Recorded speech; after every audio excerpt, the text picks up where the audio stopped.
విదేశీయుల పాదాల కింద మగ్గిపోతున్నా ఈ భరత జాతిని ఏకం చేయడానికి నా చివరి రక్తపు బొట్టు వరకు పోరాడుతాను.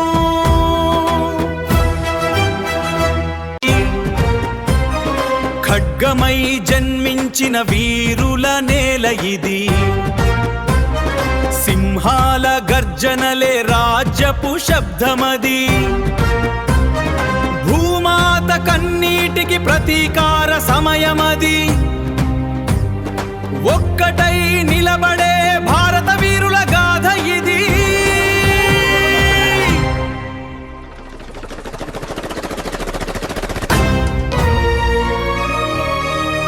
రక్తంతో రాసిన చరిత్రల జ్వాలమది, ధర్మానికి నిలిచిన రాజుల ప్రతిజ్ఞమది.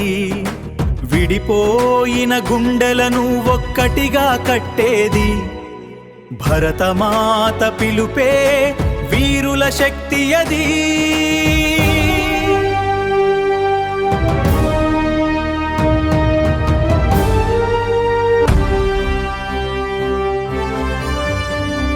గుర్రాల దూకుడుతో యుద్ధములు కంపించే వీరుల కేకలతో ఆకాశమే మార్మోగే. స్వాతంత్ర దీపమై రక్తమంతా మండించే భారత జాతి కోసం ప్రాణమంతా అర్పించే భరతమాత కోసం చివరి శ్వాస వరకు జై జై.